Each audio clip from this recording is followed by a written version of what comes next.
Right.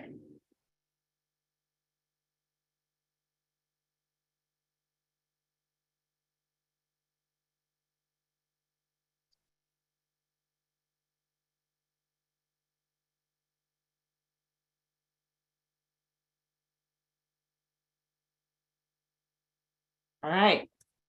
I think that we could probably, let's see, one more, give it a couple of minutes.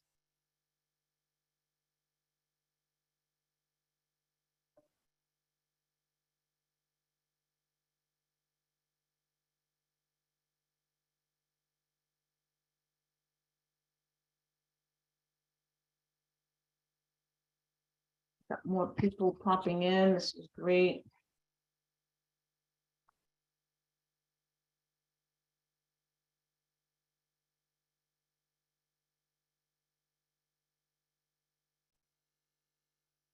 I will get us going because time is precious. So welcome everyone. So grateful that so many folks were interested in the advocacy for DDS Self-Directed Services as envisioned by the 2014 Real Lives Law. So I just wanted to give a little history on MA21. So MA21, Massachusetts Alliance for 21st Century Disability Policy. This coalition started, my good gracious, prior to 2008. And for those who are not familiar with this group, you know, I actually was not involved at the very beginning. I came into the picture around the year 2008, but there were a group of folks who got together and these folks, self-advocates, always the focus, and other interested people who felt that our Commonwealth was not paying attention to what it really means for self-determination through self-directed services. And so the group of folks came together, and what came out of these meetings was the development of a booklet. And I actually I have a booklet right here, and in the booklet it does share about, it has an introduction, guiding principles, system barriers, policy foundations, policy recommendations, and strategies to have a disability policy that was in line with what we were hearing from self-advocates, and that was living a real life, having their human rights respected, making decisions for their life, and of course, you know, the support provided to families, caregivers, important people in their life who were helping them on their journey. I just wanted to share my name, Diane Huggan, but you know, I came into this, my oldest son, who will be 30 in March, has cerebral palsy and received services from DDS. And I was drawn to this work because I was just one of many family members who were paying attention to our loved ones' desire to live a real life. The group that started, a lot of organizations that supported the self-determination through self-directed services. So fast forward, the work that MA21 has done over the past years is again focus on what self-advocates were sharing with everyone. And you know, when I think about the guiding principles, and I'll just, you know, reference as I'm sharing with you. Number one, disability is natural. And the self-advocates also made it very clear that their lives should be self-directed with whatever supports are necessary. And their desires should always be the most important focus. For families, supports to the families who need that support in order to help their loved one live a self-directed life. And the other things that are important are those, the supports to be in the community. And it just, and so I'm just jumping on the most important points that self-advocates continue to make to this day. We were introduced to a bill, and the bill was passed into law in 2014. Ed Underwood and Robert Beckett will be talking about the Real Lives Law as they explain and share with you a fact sheet that MA21 came up with, and it will touch on the Real Lives Law. But the bottom line is, here we are in 2023, and a lot of what the Real Lives Law calls for has not been done. And so our focus has been on the implementation of the Real Lives Law. Our advocacy has focused, like I said, on the implementation of the Real Lives Act and the DDS home and community-based service waivers. So I am excited. I'm going to stop talking because I'm excited to share with you again the work that we've been doing, specifically the creation of the fact sheet.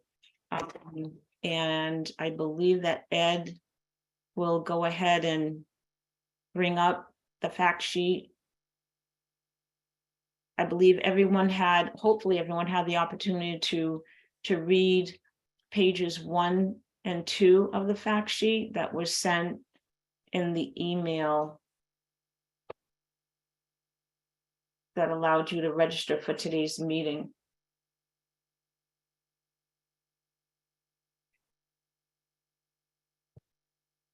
I also, as I'm waiting for Ed to get settled, I just want to encourage everyone to use the chat feature. Robert and Ed will check in with everyone for questions. You can raise your hand. I'm going to do my best to identify those who have their hands up. And again, reference to the chat. And whatever questions that we don't get answered today, we promise that there will be a follow-up, and I'll probably repeat this again at the end of the meeting, but there'll be a follow-up after this meeting, and making sure that we get all of our questions answered. Ed, are you good? I am good, as long as everybody can hear me. Right. I'm going to put myself on mute. Okay, and I'm actually going to take just a brief detour myself, because this is why I'm here today. Hopefully you can see this. I've got a 25-year-old son, John. He actually has a little ice cream cart that we use as a fundraiser for Epilepsy Foundation New England. John just turned 25 this month, and he does a combination of traditional services and self-direction. So just thought I'd share that as a starter. I'm going to go ahead and share the fact sheet again. This has been kind of an evolving effort. The kind of rekindling of MA21 happened a bit over a year ago. Fall of 24, started getting some new energy and new momentum. Everybody's saying, hey, we had this great law back in 2014. What's happened? Why aren't things from that law, happening for us? So the group came back together again, and started tried to start a dialogue with DDS, and over a period of probably 6 or 8 months, maybe longer, I had a couple of meetings. It was kind of a one-way conversation where we were sharing things but not getting a lot of feedback. And I think ultimately, we looked at it and said, just having a conversation with DDS might not get us where we want to be, and started looking at, broader ways to try to advocate and bring some pressure towards some changes. So MA21 had developed a position paper about all of this. We had a series of communications and memos to DDS about some of the things that we were looking for. Again, not a lot of feedback. And then ultimately the fact sheet was developed. To begin with, right now, it's a 3-page fact sheet. Ideally, it would be a lot less than that. It started off as the first 2 pages that I'll spend some time, going through. But what we struggled with is that the first 2 pages really just identified a problem and didn't really clearly communicate what we were really asking for. So the 3rd page is a recent addition. It's still subject to our steering committee's approval. So we're showing you a preview of that today.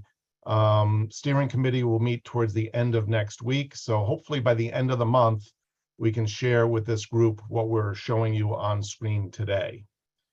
Again, if anybody's got questions, raise hands.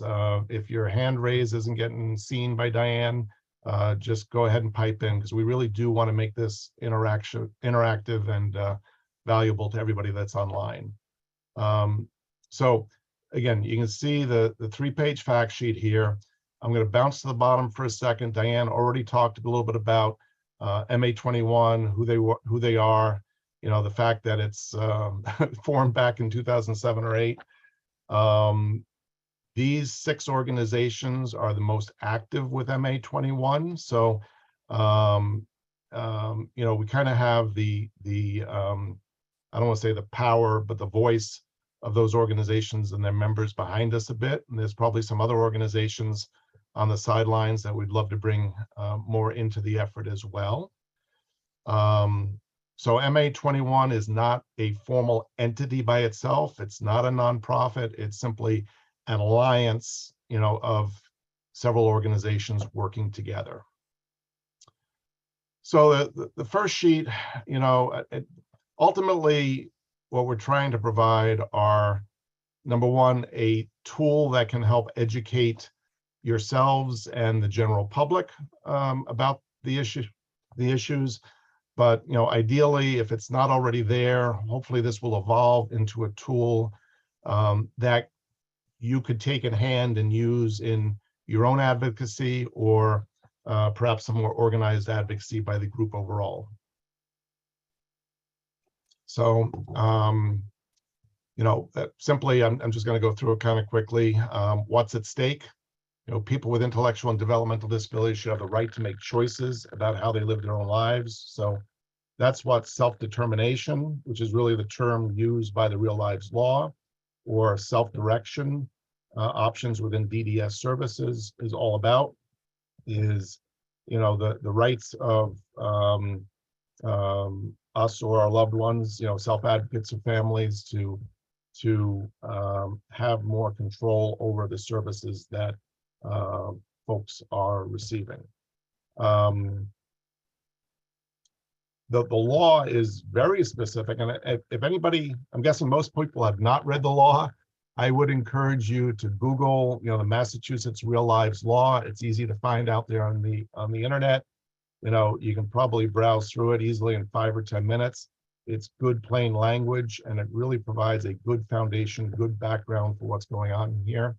And it is very specifically oriented to DDS, intellectual disabilities, and the other disability areas that DDS serves.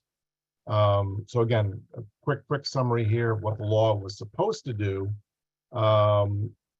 And our concern is that DDS has really not put things in place that would help facilitate the vision of the real lives law.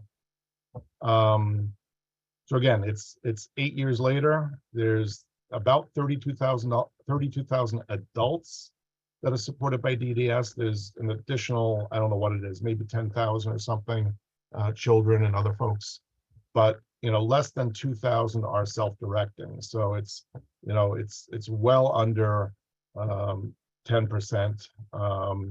And you'd think that if it was easier to do, more people would do it. If there were less constraints, more people would do it. So it's about sharing information. It's about hopefully, I hate to use the word loosening up some of the rules, but it's about reducing the constraints, at least, and some of the restrictions that are there. Transparency is an issue, and consistency is an issue. So that's kind of, page 1 really just opens up the discussion about real lives law, what's at stake, what the problem is, who MA21 is, and hopefully gets people interested enough to at least dig a little bit deeper into the topic. I'll just pause for a second. Any questions before I move on to the second page of this? All right, I'm going to keep going. The second page, and again, originally we had just 2 pages, and the shortcoming with just 2 pages is that all we did here was identify the problems. And we kind of felt like we needed to do that because without understanding some of the challenges, it's kind of hard to understand or put in context what we're asking for. So ultimately the third page, which is this, is the ask, and it boils it down into 5 key areas that we're looking for DDS to address relative to self-direction, primarily as mandated by the real lives law, and also as kind of supported and envisioned through some of the CMS, the Center for, I think it's Medicare and Medicaid, whatever it is, the feds, when it comes to mass health, Medicaid, and the waivers. So I'm going to go back to page 2. I'm going to focus on page 2, and then Rob Beckett is going to jump in and talk about page 3. And if there's anything I'm missing as I go through this, he might chime in on page 2 as well. So page 2, for the most part, follows the same order as the third page. It deals with funding allocations. It deals with budget authority. It deals with independent facilitators, as well as supporting regulations. We do add a 5th item on the third page, which is education and equity, because we think that is important. But again, this page of the document summarizes some of the requirements of the real lives law and tries to talk about what's currently happening in 2023. So again, at a really high level, the real lives law was entitled to ensure that every individual eligible to receive services through DDS has the right to self-determine their support services and goods. And even though technically, I suppose everybody has the right to that, the problem is that individuals with disabilities and their families aren't getting the information and aren't getting the supports and don't have the flexibility to do what they need to do to self-direct. So there's a big gap there, and the rest of this just goes into a little bit more detail, and we differentiate here. The funding allocation really talks about how much money, that pool of money that you get to spend on self-direction, whereas budget and budget authority really has more to do with what you can then spend that money on. So the funding allocation process, again, this is what the real lives law really requires, that there should be a transparent way that's based on assessed needs, that's standardized and objective, and also that there are periodic adjustments to that, right? So there's the process up front of determining what your funding allocation is, but then on a periodic basis, as either needs change or as costs go up, there needs to be adjustments over time to that allocation.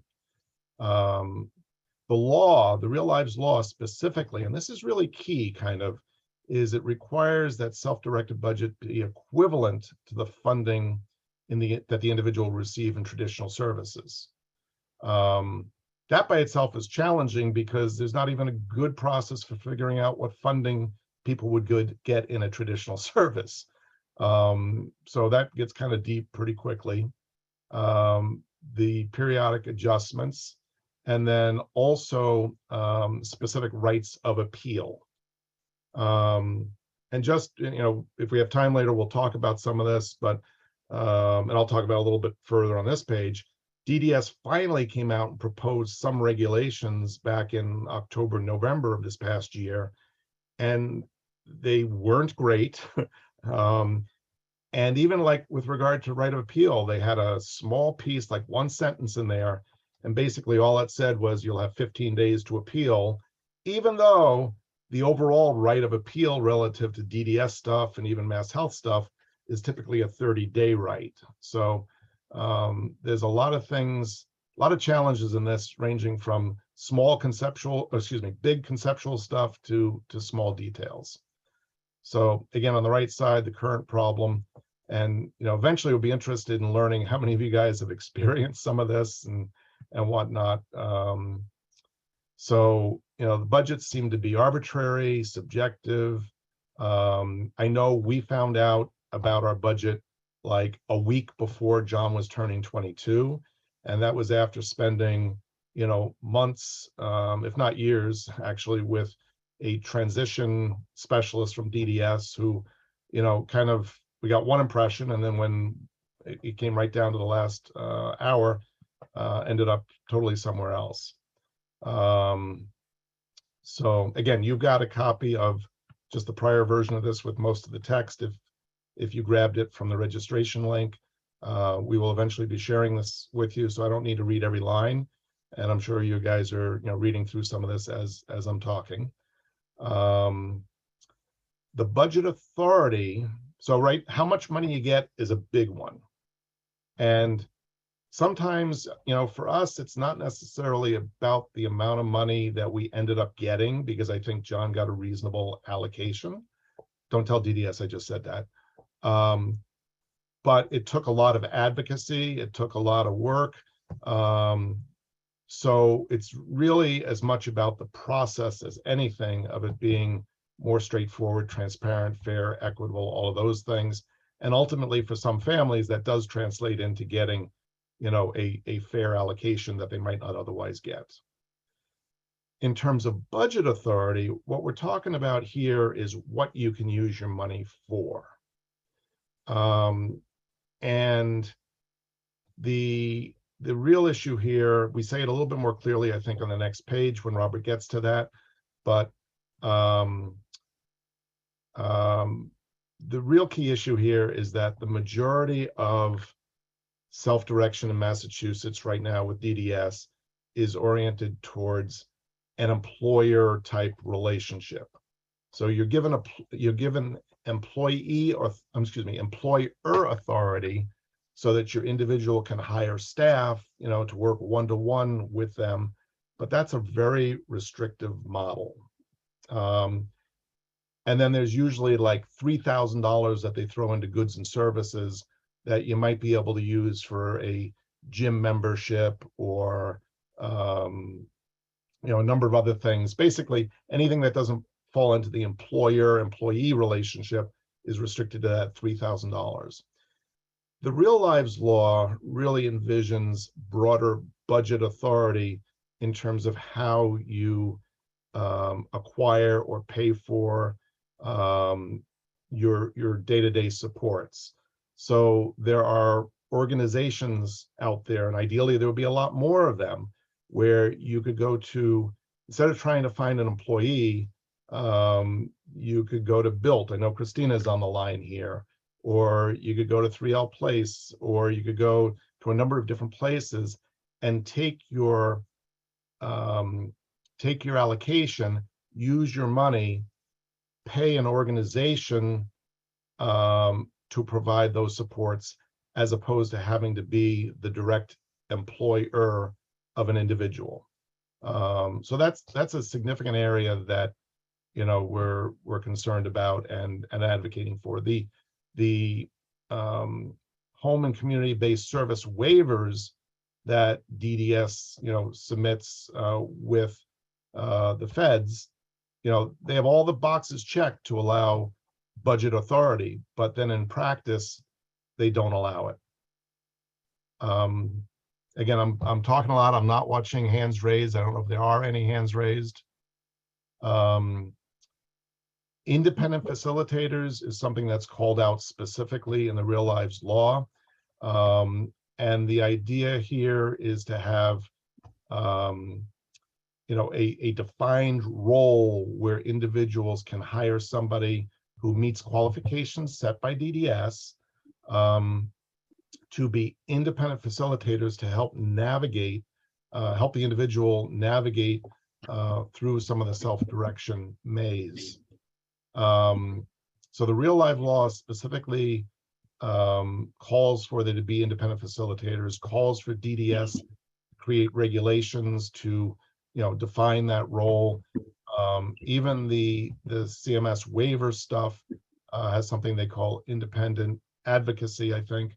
And Massachusetts is just not doing that. So, you know, individuals who need a little more help navigating through the process aren't being afforded that opportunity. And then the last piece for me right now is supporting regulations. You know, when we first started writing this, the law requires some specific regulations for DDS to put in place. And, you know, that was back in 2014, and here we are, or here we were in 2022, and, you know, still no regulations even proposed. DDS did come out with some proposed regulations in October, but they were just woefully deficient. They didn't move forward the vision of the real lives law at all. If anything, they imposed more burdens and requirements on the people trying to do self-determination. So there was a big turnout. I know there were over 100 people for the public feedback session that they had in November, and I think there were probably close to 30 sets of written comments that were provided. So, you know, hopefully DDS is stepping back from that a little bit and reconsidering what those regulations will look like. So that's what I've got to say, I guess. Thank you, Ed. We do have some questions in the chat, and I'm just going to go back. I did send a link to the current fact sheet, as we did mention it earlier in the meeting. Folks may have missed it, but the fact sheet is not complete. Once it's finalized, we will definitely share it with everyone. The plan is for us to follow up after this meeting. We and Robert may touch on this, but we do also intend to share with you some great resources. I put a link in there to the law. And let me just go to the chat. Okay.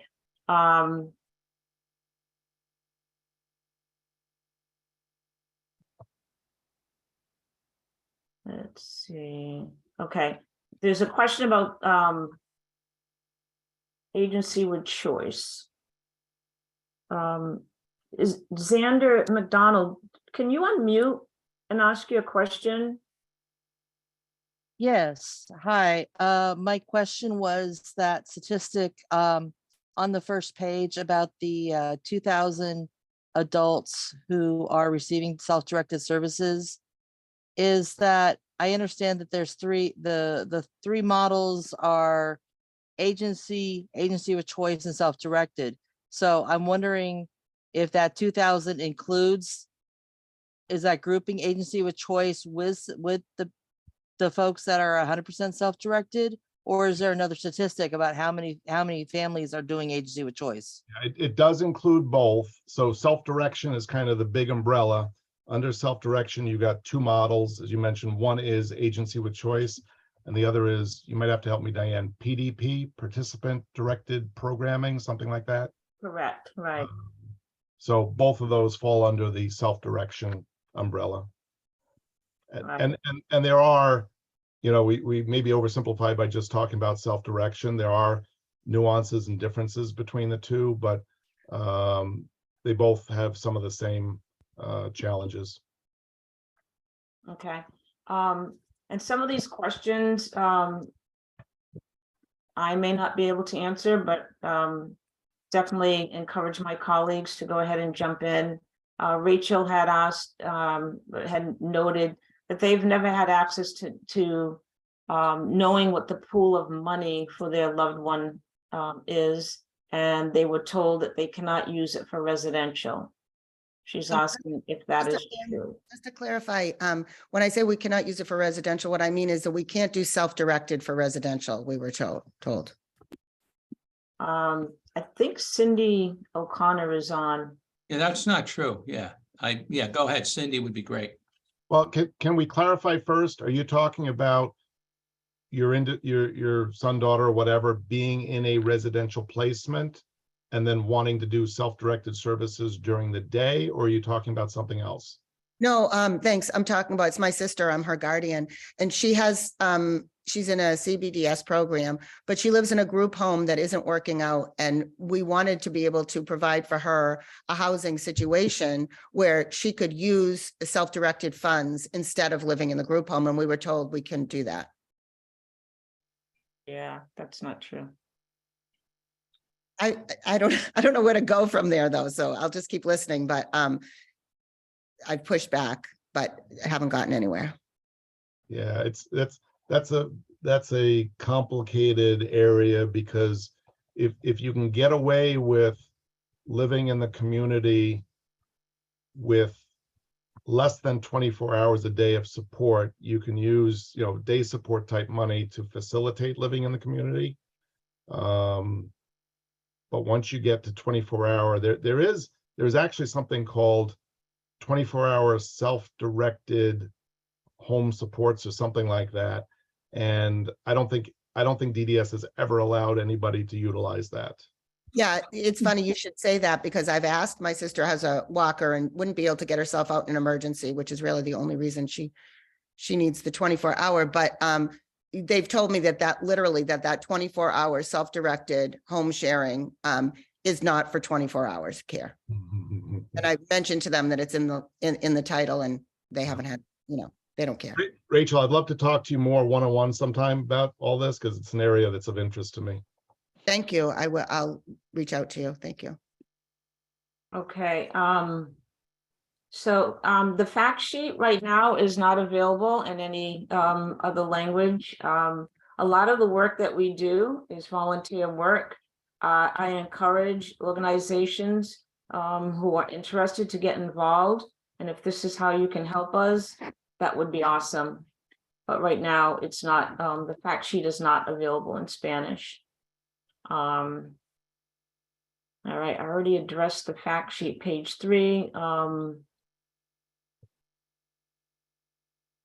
Okay, so Karen, you have a question about how your loved one is able to use their budget. Do you want to go ahead and clarify your question? Hi, I actually hit send when I didn't mean to. I hadn't finished my thought, but I thought maybe I should stay away from that whole typing thing. Anyways, my frustration sounds like others, but I've said this before on different meetings, is it's just been so difficult. And there's been lots, well, I shouldn't say lots, there's been some missed opportunities when you don't know what you're supposed to pay someone, like this whole self-directed model versus, because there hasn't been any programming available. So, and we're new to it. My daughter's 23 and she just got out of the educational system in June. So we've been trying to piece together things, and it was really just frustrating. You didn't know how much money you had to spend. You didn't know what you were supposed to be paying people per hour if you did actually come across somebody who was available, which was at least through the summer and fall was difficult to find. And when I asked, what are we looking at? They basically said that they don't give them budget information, which seems really hard, because how do you know what to do if you don't know how much you're spending?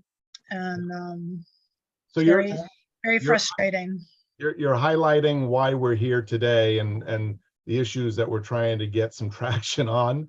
Well, and the other piece is, I'm being asked to sign off on these waivers so that DDS can get funding. I have no problem with it, but it says right on the form that they're supposed to be supplying figures, dollar figures, but they're not.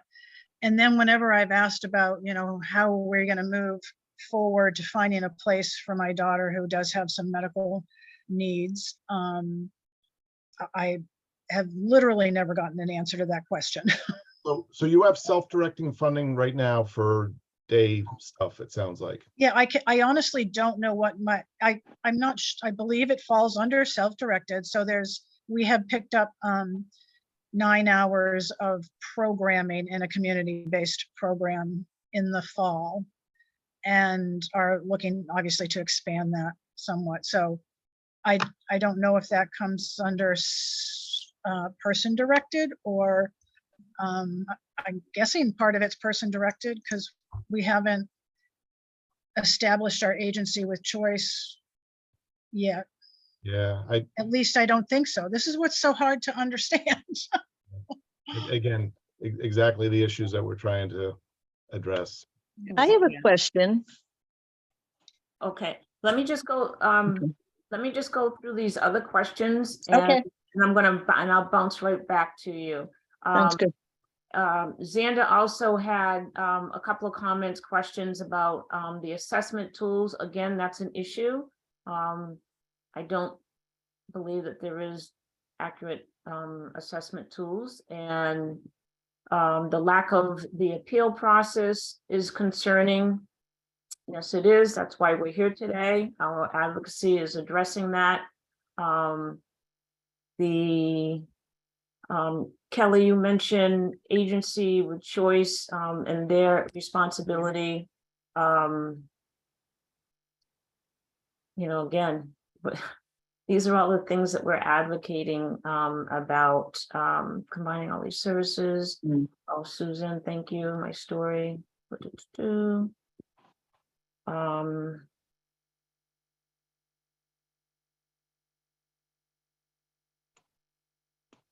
And Cindy, you mentioned, is there room to discuss problems with agency with choice in the document? I'm assuming the fact sheet. We've got to look at that. And we're taking note of these comments and questions. And again, folks, we promise to follow up, address some of the things that are mentioned today. We can address in the next meeting. We have 2 more meetings scheduled. Okay. And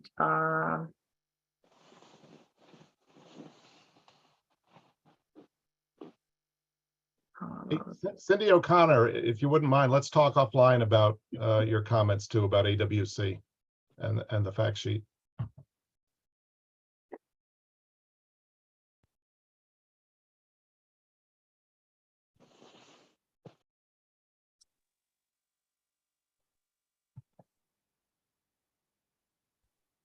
Cindy.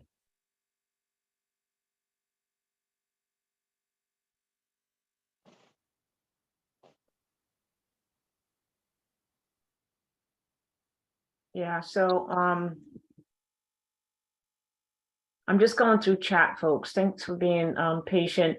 And we really probably won't be able to get to all of this, but again, we will definitely address, and can certainly reach out to folks. Okay, all right, so let me just get out of chat for a moment and get back to, someone said that they had a question. And I did, Lynn Tucker. okay, Hi, so I just found out about self-directed like 5 days ago. It was mentioned to me by an advocate. So we signed up with an agency of choice in July, yet I'm hearing there's no staff. So does the money just go to them automatically? Because I sent an email out last week because I was told by this advocate, you can ask to do self-directed, and then if they hire someone, give it back to them. So, you know, agency of choice, we signed off in July. They'll give us reimbursements of things we've done in the community, gas money. My son's taken Uber rides to work and whatnot. They've reimbursed him for that like $3,000 allocation that they give. But other than that, we don't hear from them. We contact them and they're like, we're trying to hire staff. We don't have staff. So what happens with the funding? Does it just go to them automatically, or, you know? I sent an email out to DDS last week saying, can you know, I'm interested in self-directing, and they haven't gotten back to me. So I just find it weird that, you know, you sign up for an agency of choice, you know, they're very nice, but there's no staff. So what happens if they don't provide? Do they still get the money? yeah, Susan Nadmery, thank you. There is a self-directed manual that's being worked on and supposed to be available in July. Lynn, if I want to make sure that I understand, so your daughter, Son. your son is utilizing the self-directed service right now. Well, yes, we have an employee, agency of choice. Okay, all right. So And we the all know. So we know we signed up with the agency, but there is no one. They don't have staff. He's supposed to get 12 hours a week in the community or 15 hours a week in the community. And since July, and there hasn't been anybody. Right, that's a big issue for everybody. So because of the Okay. workforce crisis, so one of the things that some agencies do and some, you know, most agencies don't, again, Cindy can speak to this and others, as Ed has said, it really then puts the challenge on you to think about your network. You know, I don't know if you've heard of charting a life course, and there's really strategies that you have to do because it's probably been the case for a number of years. And that's also why we want to make things more broader in terms of what you can buy and what, you know, so that Ed had mentioned Built before and other groups like that might specialize in providing staff. The other is there might be a program at the Y every week that ends up exceeding your allowable, you know, because it's a weekly exercise program. So combined with other things, right? So you just have to, I hate to tell you, but it just think about your network, think about people around you, and then try to get them through the system. And I know Cindy, you can, and Cindy, speak to this, please, about sometimes there's delays, right? And getting a person approved. That can I did complicate ask them if I could, I'm interested in self-direct, and they're not getting back to me. So I'll contact them again. You know, can you take it away from the agency? I guess midstream is what I'm asking. Well, it's you know what? but maybe you want to do a separate thing on that issue, these issues, or what are you thinking, Diane? No, Ann Gway actually is, I can see she's trying to comment on what Lynn. Well, I just had one question. And so we're an agency with Choice Family, and I hire all my own staff. I just go get them, and then I funnel them through the people that oversee my money. And I'm able to hire people from collaboratives that my son formerly attended. So they're great staff, they're already trained, but they work after school. That's when I need them, because my son works during the day. And that's been really successful. So I have plenty of people. Where it gets tricky, my experience with agency with choice is I'm only allowed to pay one rate. And so it's a high rate, and I don't mind paying that to someone who works at Lab or worked at Melmark. But there are other times where I would like to utilize other people, but I'm sort of sitting on that rate that I must pay, and it's a substantial rate. So it goes through my budget pretty quickly. But if you, I don't know where your son went to school before, but I know the staff at a lot of these schools are looking to make extra money because agency with choice pays well. They do it right Okay. after school. Well, So that's good to know. nice. I didn't know that was even an option that I could hire staff for them, you know? So that's interesting. So, yeah, so Lynn, why don't you, if I could suggest, sit down with the agency, Mm-hmm. start over again. Okay, Let them know that you obviously don't have a full understanding as to the responsibilities of the agency and your responsibilities, your son's responsibilities as co-employer. okay, And I mean, from what I understand, the agencies, there's a contract, right, an agreement that you're supposed to sign, and it should be noted on there in detail. okay. I'll have to take a look because I know I signed everything, but I don't know if I got a copy. Yeah, You know, make sure you get a no, copy of everything. yep. Okay, so, And I'm sorry, and just one more quick question. Lynn, you're not alone in this, in that when you first start this program, because Yeah. most of your friends have not gone this route. And Right, you're kind of standing around and you're trying to understand what's going on, and everybody else is either residential in a day program. They're just Yeah. living a different life. And you're kind of like, well, I'm trying to be creative. Our needs are different. And you yes, kind of feel like the last one at the party. And it's very, very hard. And then you start to Right. question your decision, like, oh, did I pick the wrong door? No. exactly. Yeah, exactly. Like even the agencies of choice, I was given 2. How many agencies are there, you Well, know? congratulations, because a lot of people can't get any agencies right now. Oh, So, well, then I feel blessed. Okay. Thank you. you're welcome. Uh, Okay, I am going to, a lot of comments in the chat. Diane, I'm going to suggest that maybe we try to get back to the agenda a little bit, because I know we could go on for the next 45 minutes of stories and things. So if it's okay, I'm going to reshare the fact sheet.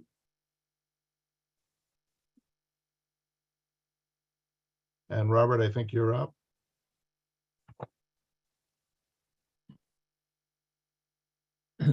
Okay, say, am I on, can you hear me? Yep.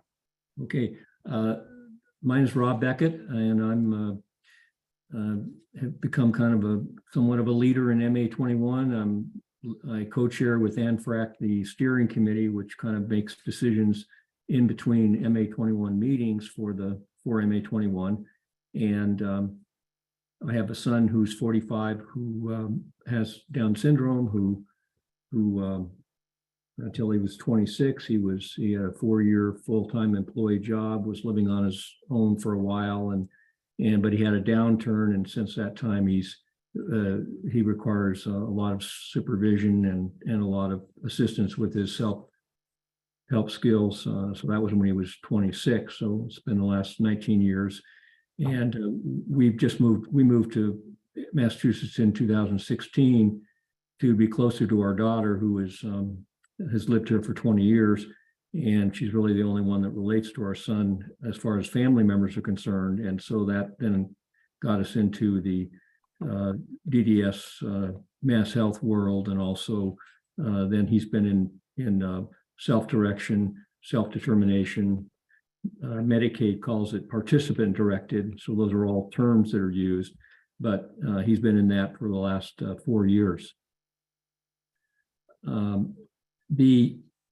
Whoever raised the issue of the fact sheet being in Spanish, I as just a member of the group, I'll put that down as a priority. I think that's really important. I think it has to do with also equity and access to the system. So, and Robert, this is Ann. I'll thank you for doing that. And I may ask on the AFAM call today if they can think of sources to fund that for us. okay, well, Because it's critical. I thank for the We comment. Families, I put it in the chat. We have the capability to translate in multiple languages.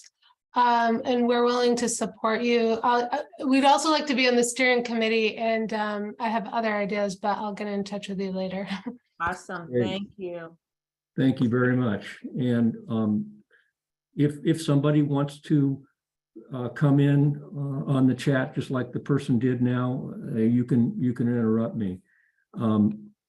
So the thing is going to be called the funding allocations. And so one of the things, and why there's 5 things here on this thing is what we think DDS should be doing. So this has to do with, what is it that they ought to do and what are the priorities. And all of these issues apply to both participant-directed self-determination, self-directed services, either through the individual participant and whoever they involve in their person-centered planning, doing it themselves, that is being the employer, or exercising budget authority and going through the fiscal intermediary, public consulting group, PPL, the fiscal intermediary, or whether they go through agency with choice. So the fundamentals of the program, that's kind of a second step. Do you go through agency with choice or do you do it on your own? But the fundamentals of the program are the same for both of those programs. And so when you don't have the fundamentals in place, you have a problem. So what the Real Lives Law says is that the department will set an individual budget annually in an equitable and transparent manner in consultation with the participant. And the budget shall be provided in a standard format. The budget has to be the funding allocation. We're going to use funding allocation because there's 2 parts of the budget. There's the funds that you're allowed in the budget, and then how do you use those funds? But we're going to use funding allocations because that's a term DDS uses. And the funding allocation under the law has to be based on the individual needs, and that the funding is equivalent to the amount DDS would have spent on traditional services for that individual.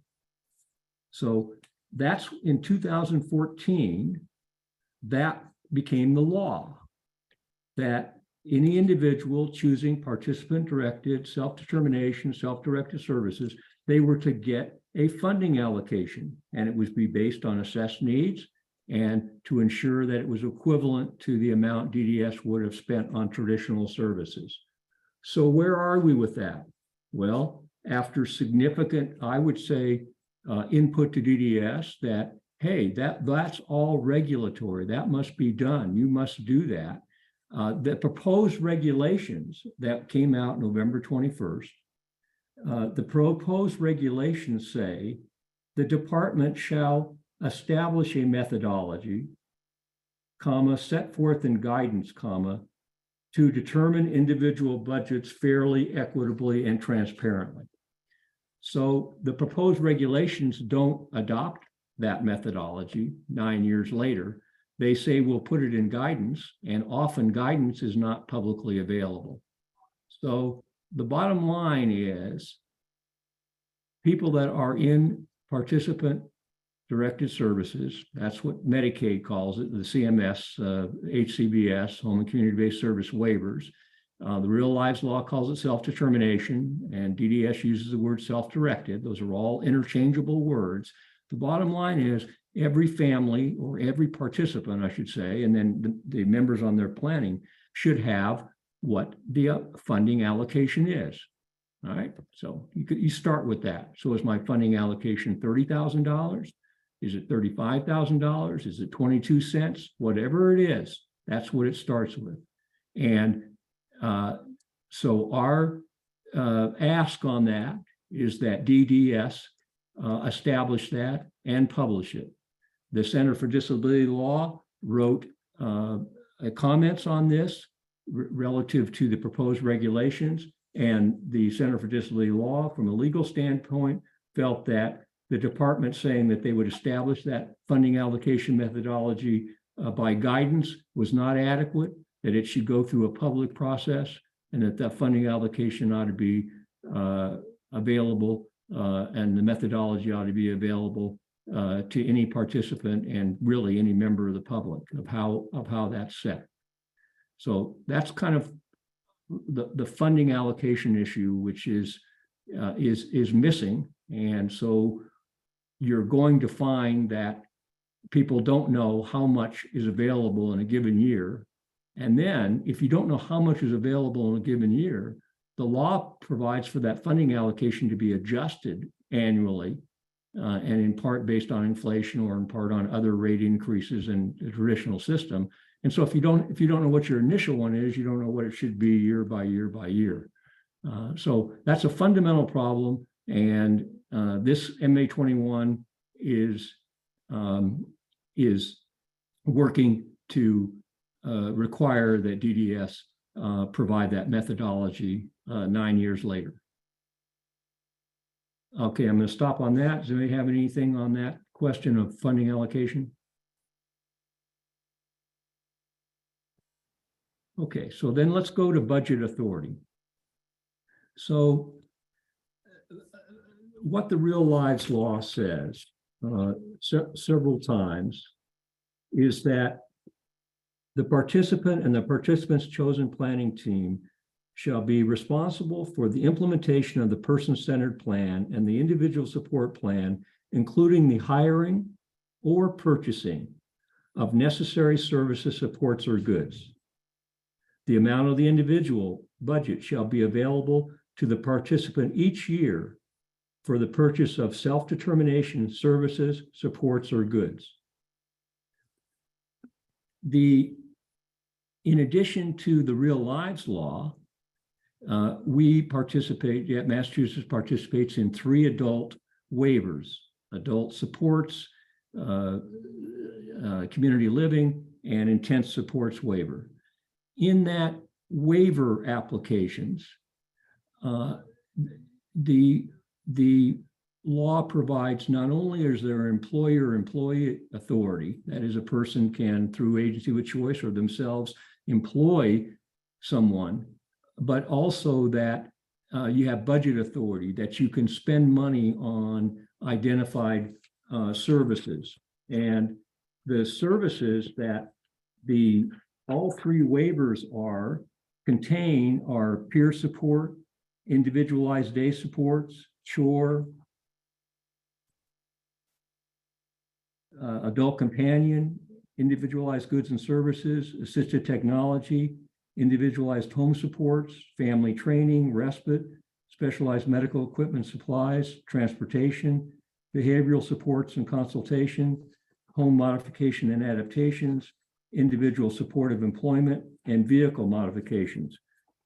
And in this waiver, there's a box to mark employer authority, and all of those boxes are marked. And then there's a box to mark budget authority, and all the ones I read are marked for budget authority. The bottom line is that DDS has severely restricted the purchase of supports and services other than through employing somebody, and you often fall into the situation where you have you're put in the category that you can't spend more than $3,000 on that service. Those are not restrictions that are under the Real Lives Law, certainly, and they're not restrictions that DDS themselves have chosen to mark all these boxes on the waiver applications. However, these are restrictions that, in fact, DDS does impose. And so an individual is then not, or a participant is not able to go to a small business or whatever business and say, can you provide this particular service, whatever it is, and assuming that you're qualified to do that by DDS, can you provide it and model it for my son or daughter? Another thing that's under budget authority that is very difficult is that there are rate guidelines or rate restrictions for these services. So for instance, individualized home supports goes up to, usually an individual now currently on a rate goes up to about $41 an hour. You can pay less, you can pay $18 an hour. Obviously, if you pay somebody $41 an hour, you're going to get less time from that person than if you pay them $20 an hour. But you may decide that the difference in quality of personnel is important. Well, DDS does not provide you with that rate information. And we believe it's a priority that they must provide that rate information so you can make a logical choice on, how much is that you want to pay for a particular service. Is there?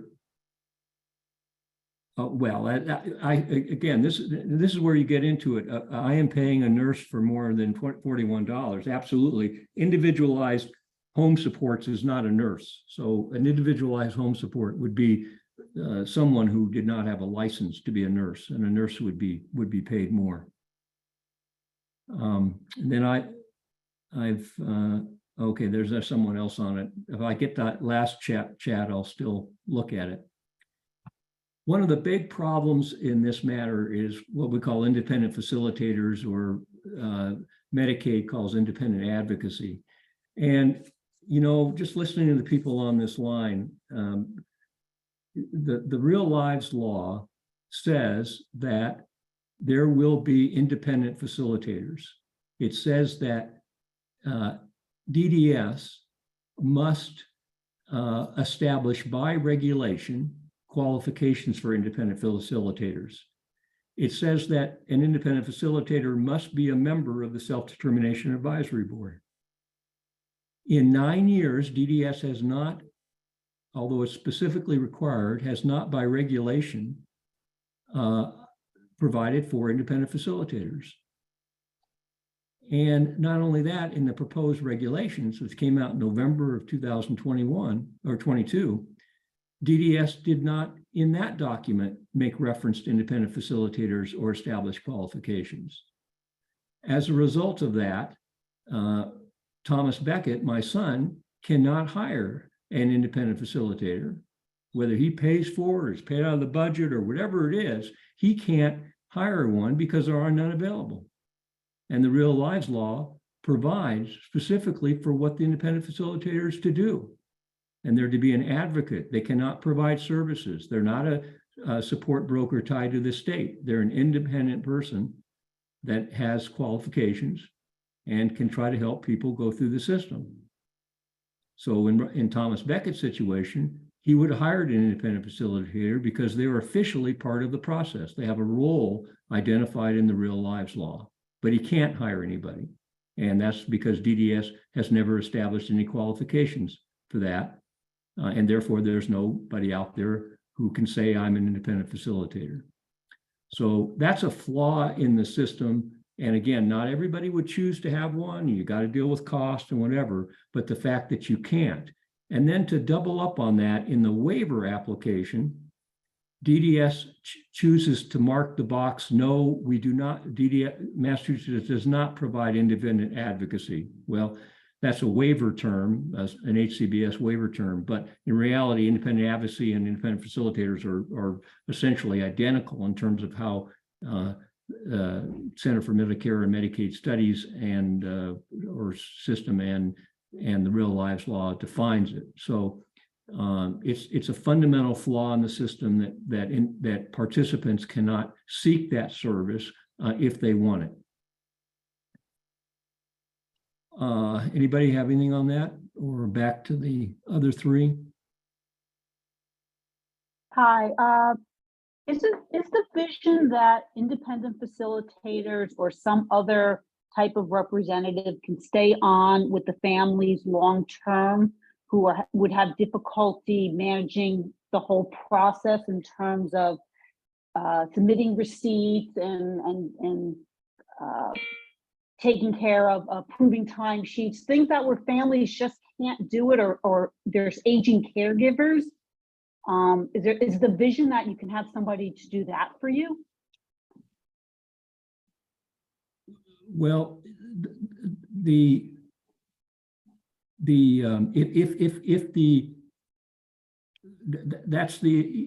the independent facilitator is part of the self-determination or self-directed services, that's part of the Real Lives Law. Now, how that independent facilitator is paid for is a separate issue, but right now that person is not, with the qualifications, is not available to you if you would choose to have that. I guess I could answer the question in general that if you under the current system, if you wanted somebody to do that, you could try to hire somebody like the Archimass has support brokers, or you could hire a social worker or whatever. But that would be the mechanism. I mean, that would be the mechanism of hiring somebody at whatever their hourly rate was. My point is that the Real Lives Law recognizes that there will be many participants and many families who will need the kind of help you're talking about. And the Real Lives Law says we will develop a qualification system for that person. And the department has discretion in the law. By regulation, they can say that independent facilitator should be paid in addition to whatever the funding allocation is. So it does say they can do that, but unless they do that, it cannot be paid out. It can't be in addition to the funding allocation. So the question, I think, is a general one. It's a very good one. It's whether you're in traditional services or you're in participant directed or self-determination. But I start with the basic. The law provides for independent facilitators, says what the qualifications are, and regardless of how that's paid for, I cannot, for my son, or my son himself cannot access that. Yeah, can I ask, can I add a little bit? I work in an agency for AWC. I am the family navigator. So I think that's the similar role as the independent facilitator. This is a part of the budget allocation. So as my role as a family navigator, I help the family to find the staff and do the staff, the whole process for training and for query check, background check, and also when they purchase something, so submit the purchase and also manage their budget and work with the family for annual family support plan with DDS. So I think that's, the lady asked the question for independent facilitator. Okay, so, certainly an agency with choice, that is part of their function, if I understood you correctly, associated with an agency with choice. But an independent facilitator under the law cannot be any individual or any business that provides services. So agency with choice is not an independent facilitator model. It certainly, an individual with agency with choice does provide what you're describing, but it would not be someone that would be considered an independent advocate or independent facilitator because they're in the function of providing services. And Robert, just to add, could I add something to that, to Wen? In addition to that, that stands by itself what Robert just said. So it helps a person from day one to even figure out which agency to pick for AWC, right? Right. But the other issue is, you heard on the call, that's all AWC is not the same. And some person wasn't even told they could look for their own staff. So it does vary. So that's the other issue, that's out there, that there's inconsistency among folks that offer agency with choice. So I'll leave it at that. Yeah, and I just want to say that, across the country, almost every state that has what do I want to call it? Really trying to develop self-determination, self-direction services. Almost all of them have built into the system independent facilitator, independent advocacy as part of their methodology, because people need help and they need that help to be independent of service providers. And just for what Leo said, even in choosing who should be the provider, whether it's agency with choice or just choosing employees. But I think, Robert, there's a distinction between, there's a line kind of between independent facilitator or advocacy that helps people figure out, the big picture, versus somebody who is a day-to-day administrator, paying bills, approving invoices and things. I don't think that the independent facilitator role was necessarily envisioned to go that far. Yeah, I think that's a fair statement, and that's why you're going to need agency with choice and somebody that's finding the right services and helping them But the whole issue of who is going to be your agency of choice, or if you're going to go the employer-employee model. I agree with that entirely. Different things. So on supporting regulations, waivers, policies, guidance, let's just say right now we're for people that don't know where we are. So the law, real lives law said DDS must establish regulations. It's the only way you implement laws of this type is by regulation.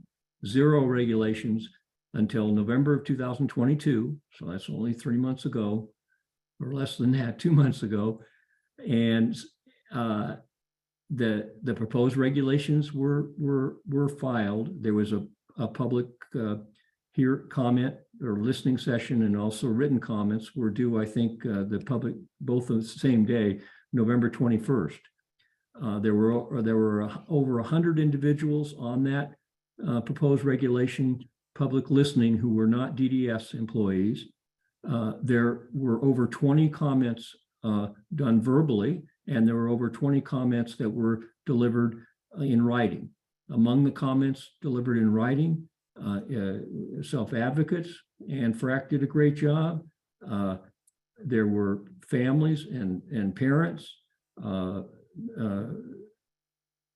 AFAM, Autism Advocates for Autism of Massachusetts, AFAM, ARC of Mass, Center for Disability Law, Massachusetts Down Syndrome Congress, all made very fine comments, and those are all written comments now are available, as well as a transcript of that hearing on the 21st, which is very informative.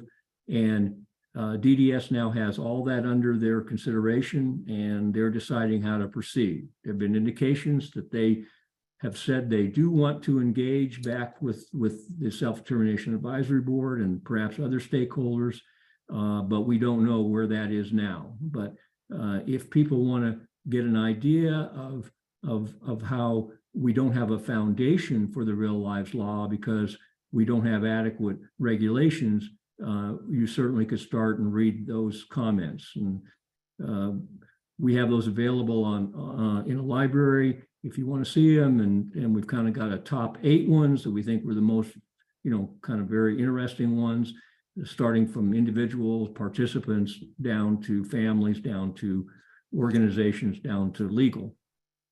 So that's kind of the proposed regulations. The second thing that's going on is that on January 6th, there was a public listening session for the home and community-based service waiver renewals. Again, there are 3 adult waivers, and those waivers expire, the current waivers expire June 30th of 2023. So these proposed waivers or renewal waivers are now for 2023, 2028. There was a public listening session on January 6th, and written comments are due by January 20th. So those written comments will also, at least the written comments that we can access, will be available to people that are interested in the waiver process. On education and equity, I guess what I would say is that this fact sheet needs to be in Spanish. That's an equity issue to me, and this fact sheet needs to be available in bigger font, or at least it needs to be in an electronic manner that people can know how to do larger font. We got a lot of access and equity issues. Certainly people who participate in the participant directed or self-direction real lives law, people that are I suppose I don't want to use the word sophisticated, but people that have a tremendous amount of experience or knowledge about advocacy and have time and have the energy and so on and so on, they're going to probably do a better job than people that are or not better job, but they may have better outcomes than people who are struggling in a household with two wage earners, grossing $50,000 a year, have 4 kids, and one of them is an adult with developmental disabilities, and they're figuring out, what does that person really want to do with his life, and how can he live his life, and what does that person say they want to do, and then how do we figure out how to get the services that person wants.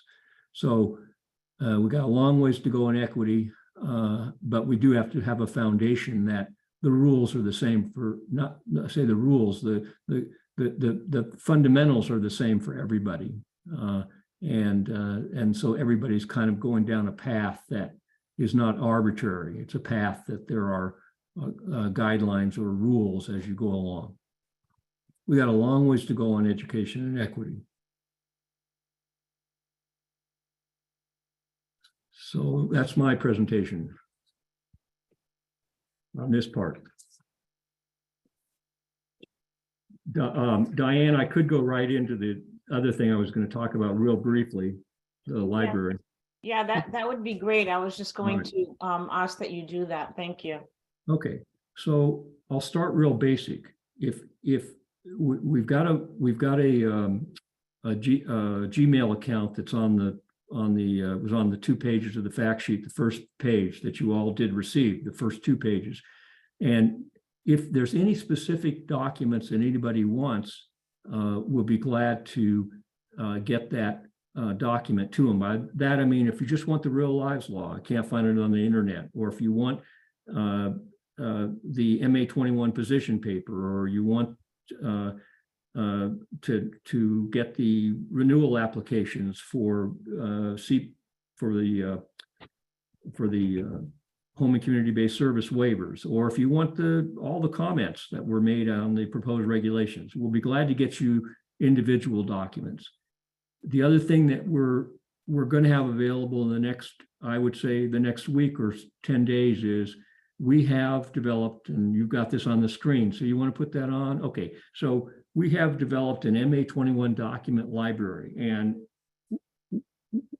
you don't really need to go through it more, but Ed, than just show that page. But what this document library is doing is it's putting together all the source materials. It's telling, what is MA21 published, position paper, 11 recommendations to DDS that are specific, this fact sheet, and it also has all of the law, state law, federal law. It has regulations, proposed regulations. So it's quite complicated. It's a library. I mean, that's what it is. And it has links that you can go to, and, it's maybe overwhelming. On the other hand, the reason for it is that we want to introduce a library so that if people want to if they want to see the whole world, they can see it on kind of 1 page of a library or 5 pages of a library. And then secondly, they can dig into, if they really want to dig in, they can dig into federal and state law and regulations. So I don't want to overwhelm you, but this is going to be available if people want it. We're not going to just send it out to the world, but we'll send it to people that want it. I'm going to give you my phone number in addition to the email. If you email that I get that email, the Arc of Mass, and if you've got specific things you want. And I'm going to give you my phone number of 480-286-1857. And if anybody wanted a particular document or wanted to get access to that library, they're welcome to give me a call, and we could get that set up. Could you Okay. repeat that phone number, please? 480-286-1857.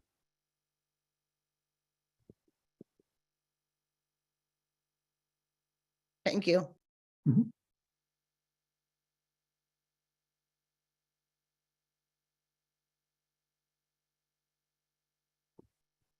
Diane? Okay. I was just checking chat a little bit, Robert, but I think we've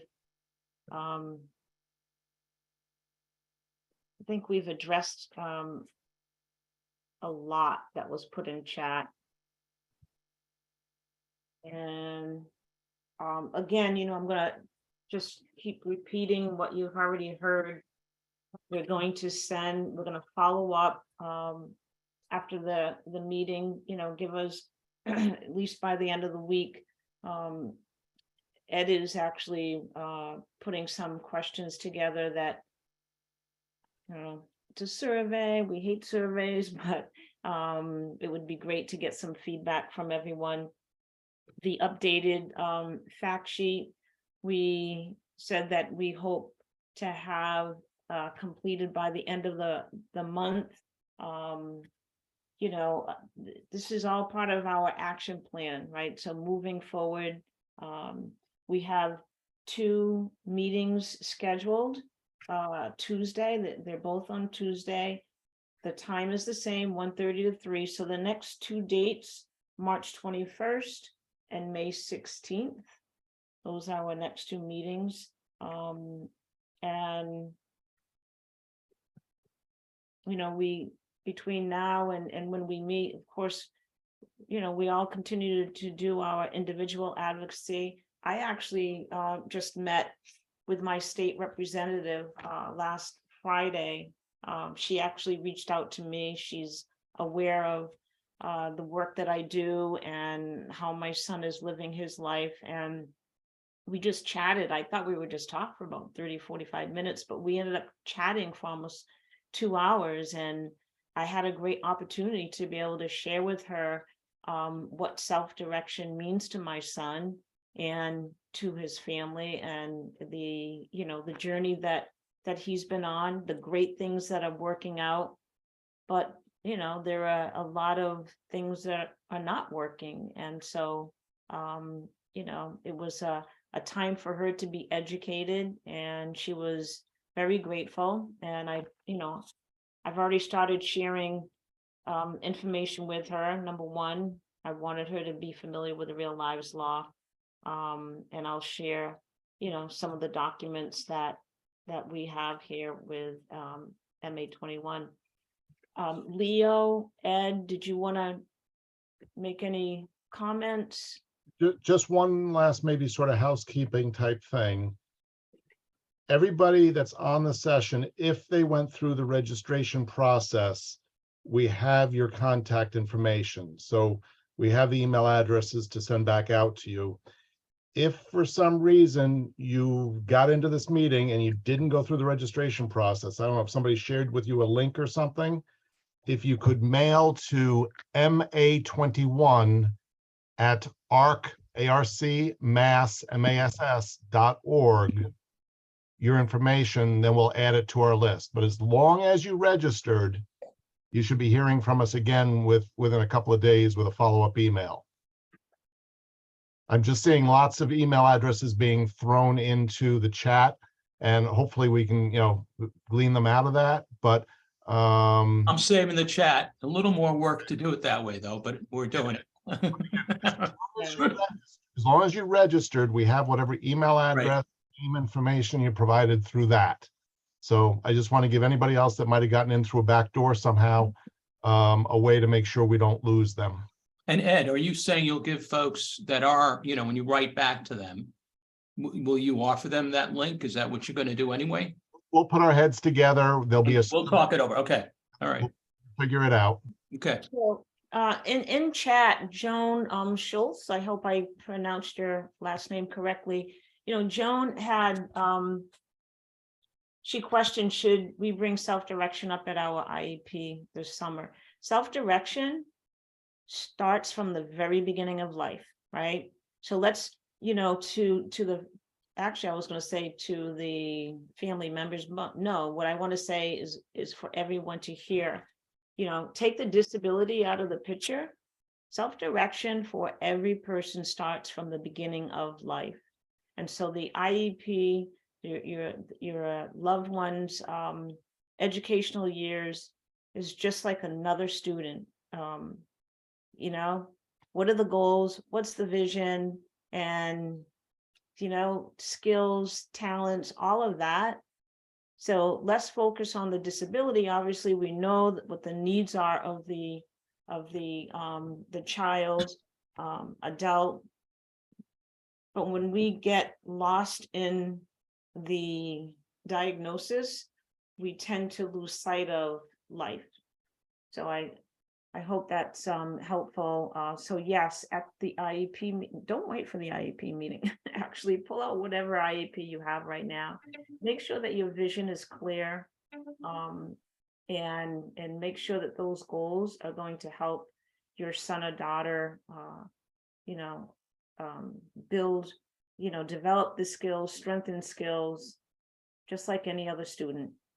I'm actually here. I just want to say I did write a question earlier that wasn't addressed, and so I agree with a couple of the other comments that were made, one by Barbara, and I think maybe one by, as someone who's in the middle of this process, I am completely confused, and I'm an educated person who is trying to figure this out. So I don't know if there's any way to sort of help people with some simplified like decision trees or what, but I feel like I'm just kind of trying to piecemeal information together from different people and different agencies right now. But I'll keep coming to these, and hopefully that will help. My son was approved for DDS at the beginning of December, but we've not even heard after I've tried to contact the DDS representative, our counselor, and I haven't gotten any response. So I'm now going to be asking for a team meeting where hopefully we can introduce him to the team. But anything that anyone could offer in terms of just helping navigate this again, I'm glad to come to more. Hi, I'm Chris McKinnon. Welcome to the ARC of Massachusetts.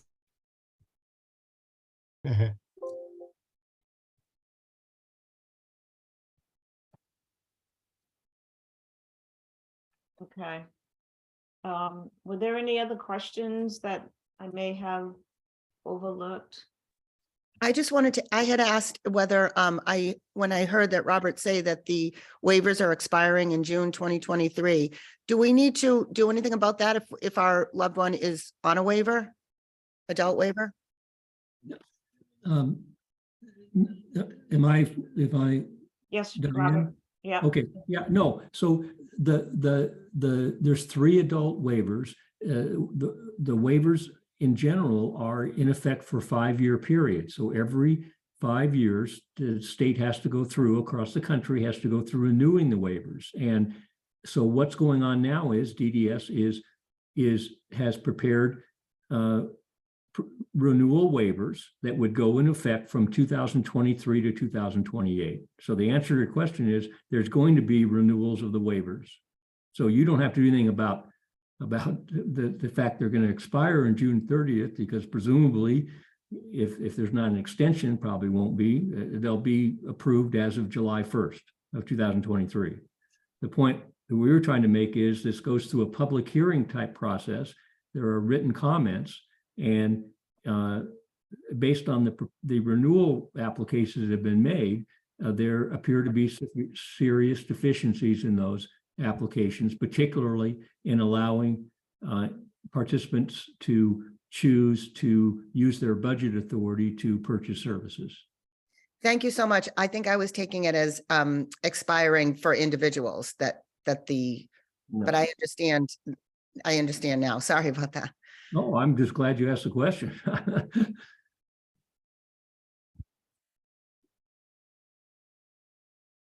All right. Any other questions?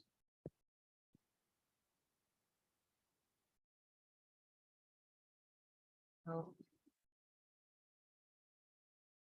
So once again, I'm super excited with the response to the invitation to attend our first meeting,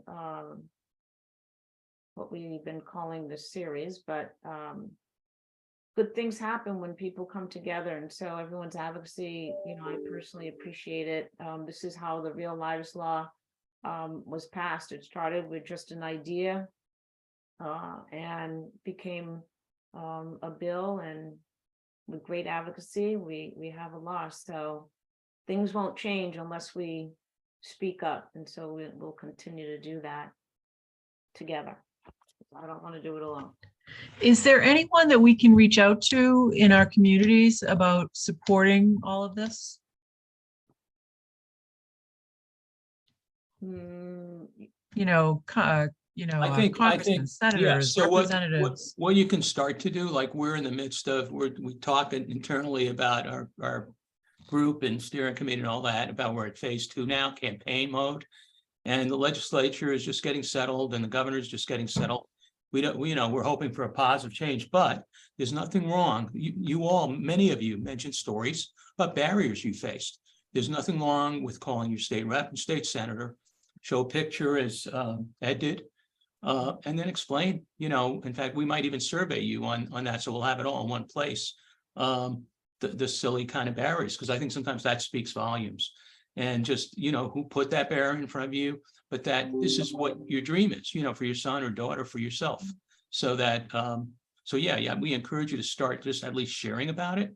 And then we're not sure where we're going with this, but we're going to need their support in the legislature. Because it always Thank you. helps to have legislative support. Yeah, I can make a phone call. That's easy. Thank you.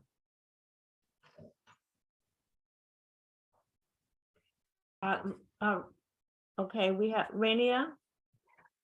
Yeah, hi. It's actually not Rania because I was forwarded the link, and I'll have to go back in and register. It's Laurie Medeiros. So, so real quick, I was on that call last week about the waivers, and it was a great call. There was a lot of weight and the concern about the process and how the disability advocacy world was not invited or DDS didn't seek their input, nor did they hold any meetings with families. So when the call ended, I felt a little bit like that was lovely. Folks shared their concern, but we never asked them to do anything. We never said, could you please put a hold on this, create some listening sessions, let's help us get the word out so that you are in fact getting input from both the, the professional advocacy world and families. So it felt like a little bit incomplete, and I'm feeling the same way about this, right? So is it an idea, or is anybody thinking about saying, wait, can we just hold the phone for a minute? We don't feel written testimonies are great, and that one little, listening session is, but we're not actually saying, don't do that. Are we? So are you talking about the January 6th public listening session on the waiver renewal application? Okay, so you have this is a statutory process, or it's a required process by the federal government that there be this public comment situation. They apparently have fulfilled what are the requirements of that process, or are filling it. The written comments are due January 20th.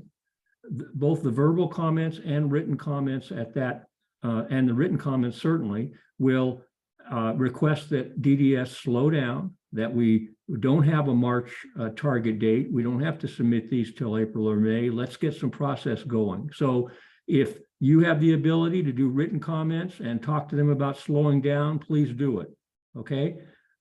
Because this does need more process. But there's also the political process that is going on as well. Answer the question previously, what can we do individually?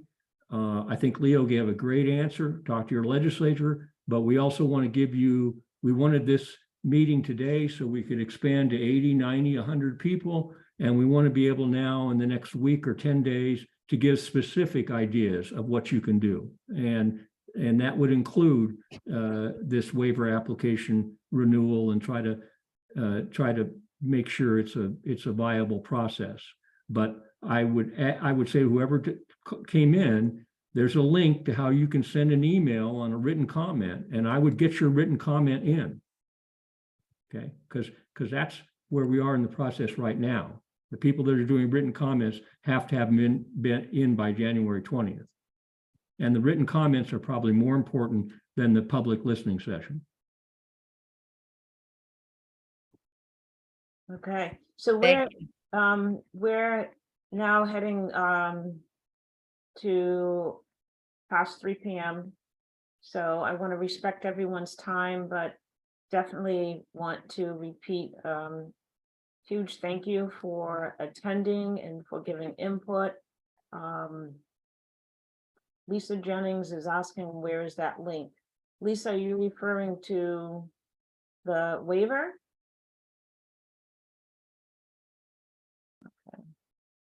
If it is referring to the waiver, I gave my phone number. I'd be glad to email you the link if you need that. Yeah, I mean, it's, I wish I had easy access to it.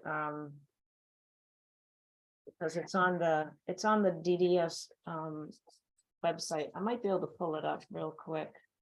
Okay, well, it can be forwarded to her. I have it on my email too, so. Okay, and you know what, we'll include that.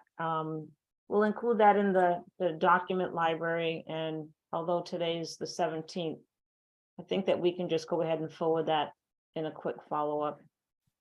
All right, friends, thank you so much for attending, and hopefully we will see you on May 16th.